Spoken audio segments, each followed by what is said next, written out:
What's up, folks? Today I am showing off my two Chinese Octopus Kraken wristwatches once more. I made a video previously outlining both of these, and I've gotten some positive feedback. I got hit up to do a follow-up, so I figured I would talk about both these watches. I've had them for, I don't know, 5 or so months now. I got these in the summertime from watchdives.com. They are summery watches, so truth be told, I've not been wearing them too much lately, especially the little Pelagos here, which seems to be the one that folks like more. So today I'll just spend a little bit of time, talk about, how these watches have been, owning them for several months, what I like about them, what I don't like about them. I will start with the Pelagos here, and actually I'll start with the wrist shot of my currently worn Seiko King Turtle. Maybe I'll do a video on this one day if people care. I love the blue dial on here. What I don't love is that the bezel does not align very well. I have to keep it in this kind of midpoint here. And my day date window is incorrect because the mechanism broke. That may have been my own fault. I'm not sure. Generally, I'm pretty good about not changing the day date manually during the danger period, but that watch didn't like it. So moving on, next up we have got the Octopus Kraken, whatever model number they put on these, didn't even bother to look. For the sake of this video, I will be calling this the Pelagos Homage, which it is. I believe it is 40 millimeters. Have to double check. Should have looked that up first. It's a smaller watch. It does have a 20 millimeter bracelet on here. This is the first Octopus watch that I got, and actually the first Chinese watch that I owned.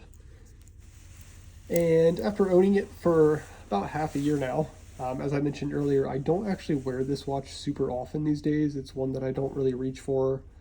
I think part of it is just because, being that the weather is getting colder, at least here on the East Coast. We've had fall and then now winter time. This to me really, really shines as a summer, short sleeves, casual kind of warm weather watch. Pelagos itself is a pretty dignified and storied higher end dive watch, so you could dress it up a little bit, but this is no Pelagos, and it is blue and kind of smaller and sportier, so it's one that I find myself wearing more when the weather is hotter. Style choices aside, the watch itself, I would say, has been very solid. As you can see, I don't really have any blemishes on here. The back is a different story. I'll talk about that in a minute. It's a little scratched up here. Nothing out of the ordinary. So everything on here pretty much still works. I have not had any major issues with it. One gripe or just kind of quirk of these PT5000 movements, they do seem to take a long time to spin up when they've been wound down. Even for the sake of this video, I spent some time just kind of shaking it around in my hand, trying to get the thing to wake up. It takes longer than you think. It certainly takes longer than my Seikos or some of my Swiss watches that I have. So I don't know if that is just something inherent to the PT5000 movement, but I've definitely had that with these watches where I go to try to wake them up. I wear them for a little bit, I shake them around, I'm like, oh crap, maybe this thing has kicked the bucket. And it comes back to life later. So, just give it some time. As you can see, the second hand there is doing its thing. I have not set the time on this. Can go ahead and attempt to do so now. Now, unscrewing this crown doesn't feel great. It does feel a little bit gritty, and it popped out there with little fanfare. Pull that out, and then, you can go ahead and set the time. It does have hacking and hand winding, as I touched on in my previous video. Get this back in here. Touched on previously. You don't want to hand wind these PT5000 movements. I don't know if it's just a design flaw or, if that's just the way that they're made, but even the retailer of these watches, I have seen tell customers don't hand wind these. You can actually strip the movements. So that's just something to be mindful of. Put it on your wrist, wake it up, shake it a little bit, get it moving again, and then keep it that way. And really, in my estimation, that pretty much is a microcosm for the nature of this whole watch. What I mean by that is everything seems to be really well built. You know, it's titanium, the colors look nice. You get the blue AR coating on there, which is fine on a blue watch. The biggest issue that I see and that I hear with these kinds of watches is stuff breaking with improper use or overuse. And that could be anything from the bezels getting loose or getting play in them to the movements essentially breaking or the crowns getting stripped or coming out, something like that. So it really seems like the kind of friction points on these watches are the weak spots. And again, I personally have not had any issues. I also haven't worn these a ton of them, so I can't really say, but based on what other people have said, other videos that have been made, there are some problems with these movements and these crowns. So, you know, if you're gonna buy this and keep it on and keep it wound and just wear it every day, it keeps really good time. Both the PT5000 watches that I have here are very, very accurate. They're some of my most accurate watches in terms of automatics, keeping good time over time. Which is a weird sentence to say, but you know what I mean. I can wear these for several days and they do not appear to have moved by any measurable time period. So that's awesome. They're very well regulated. And I expected that. Very impressive movements for the price point, and that's all been true. So I think if you wear it every day, it's going to keep great time. You won't have any issues. I think if you play with the crown a lot or play with the bezel a lot or just, you know, manipulate the watch a lot, you might run a higher risk of maybe having some of these materials fail or something break. And, you know, again, that's just my, what I have gleaned both from owning these watches and then from seeing discussions of them online. Now, I wore this watch mostly this past summer on various NATO straps. So I had taken off this titanium bracelet, which is easy to do. You can just put your little spring bar tool in there. The problem is getting it back on. It's very difficult to do, or at least it was for me. And you can see I've scraped up the sides a little bit. Again, this is maybe a $200-ish watch, so I'm not going to lose sleep over it, but the tolerance there is very tight. So it's difficult to get the bracelet on or off. I've left it on here. I haven't worn it that much. It's kind of a bummer because honestly, I think this watch comes alive a little bit more on a NATO strap. Again, this is a personal style thing. I love NATOs. I love how easy it is to swap them out and kind of transform the watch on the fly. But a lot of people really like this bracelet. And it is a really comfortable bracelet. I mean, it's machined pretty well. It's like, you know, it's not really scratchy. There's no rough parts. Maybe around here a little bit. There's some rough edges here, just kind of on the end of this. But it's really comfortable to wear. It doesn't have any kind of on-the-fly adjustments or anything crazy. So, you know, it's not the most technologically advanced. You do get these little micro adjustment holes. And then obviously just clasps on. So that's the Octopus Kraken Pelagos Homage. Again, if you haven't seen the previous video, you can check that out. Overall, I would recommend this if you're looking for a Pelagos Homage. I feel like I did my research on these. I came away thinking that Octopus Kraken was the best of the Chinese kind of homage brands in this segment right now that are doing these popular dive watch homages. And I still stand by that. Am I qualified to make that statement? No. I'm not a professional watch expert. I have not even handled the San Martins or the Tactical Frogs or anything. You know, do your own research. There's different features and things that each of these watches do well. These, for the money, I feel like the specs are hard to argue with. I mean, you're getting full titanium. You're getting sapphire or crystal. You're getting that AR coating. The dial is nice. It's fairly clean.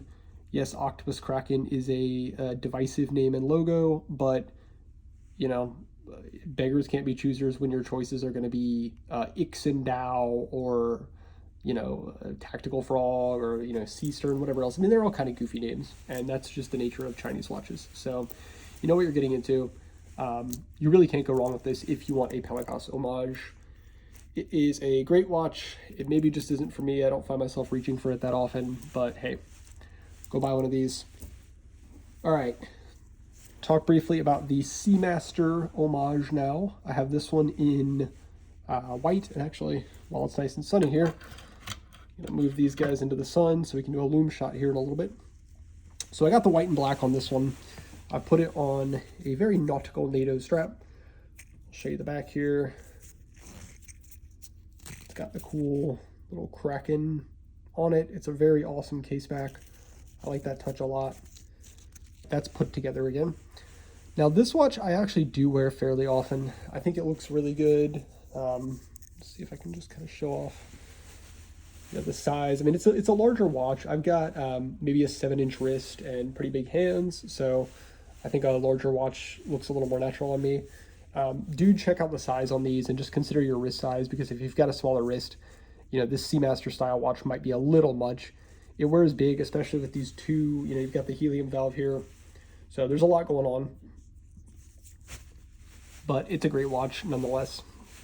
My first complaint here, and this is relatively new, if you can see, there are some little, what look like scratches on the crystal here. At first I thought they might just be paint or something, but I've been trying to clean these off and it is just not working. So I do think they have some little, there's some micro scratches on there. This is kind of lame, given that it is supposedly a sapphire crystal. I wouldn't expect it to scratch it. I'm pretty easy on my watches. I don't do anything crazy with these. You know, I'm not out there working on heavy machinery or anything like that wearing these watches. So I don't really know where that came from, but it is there. Now, other than that, I really don't have any complaints about this watch. Occasionally, manipulating the crown will feel a little bit finicky. Just taking it out, setting the time, and then putting it back in. It almost feels like it will be, I hate to say misaligned, but it doesn't want to go in quite that easily on rare occasion. And what I'll have to do is just unscrew it again, kind of reset it to the outward position, and then just attempt to put it back in and reseat it. I haven't had any issues. Again, I have read online some discussions where folks have had their crowns strip in these or get broken. So be careful when you handle the watch. Other than that, the same movement as the Pelagos one. It is a PT5000. It's very accurate. The loom on this is fantastic. You have a laser engraved, laser cut dial there, evoking obviously the Seamaster look. There are some key differences, and I think I covered them in the previous video on this. This watch does not have skeletonized? I'm going with skeletonized. It doesn't have cutout hands. They're filled in. As opposed to the real Seamaster has the kind of cutout, you know, Davy Jones locker look going on. This one also has a more traditional kind of coin slot bezel here. Does not have the scalloped bezel that the Omega has. This gives it a distinct look, and I've actually seen a lot of people say that they prefer this bezel because it's a lot easier to just grab and twist. Bezel on this watch feels really nice, same as the other one. 120 clicks, unidirectional. Let's see if I can line it up here. Pretty good. I don't know. This one I feel like there's maybe just a hair off the bezel. And you can kind of move it, like maybe that's better. You do have a little bit of wiggle room there, but it's just a hair off sometimes. So I don't know. And again, I'm a little bit OCD about this stuff, as probably a lot of watch guys are, buying these and looking at the bezels and everything. So that's really the biggest kind of QC issue that I have with this one, is maybe just that bezel misaligned. Other than that, I think everything looks really good. Again, I have not had any real issues with the mechanism or the movement of this watch. I've not taken either of these Octopus watches diving or anything like that. I mean, I wear them in the rain, you know, they get exposed to the elements and they've been fine, but they have not been underwater. I love this watch. It's a lot of fun. It's great on NATOs. It's great on silicone or rubber. It's great on like a Milanese mesh bracelet, and it actually came with one of those. It's very, very flexible, and the fact that it's white and black, I mean, you can do some blue, you can give it this nautical look if you wanted, you can do grays and kind of keep it neutral. It's very flexible with how it looks because of this color scheme. You can also get these in blue. There's a kind of No Time to Die themed one as well, and there's one or two more, maybe an all black, I don't remember. Again, this one I got off of watchdives.com. They do have them for sale on the Octopus Kraken site. I think they actually maybe cost more on there.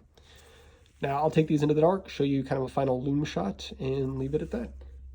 All right, so here on the left we have the Octopus Seamaster, and there on the right is the Pelagos Homage. Both of them extremely bright. Really, really bright in this dark bathroom here. The loom is incredible on these watches.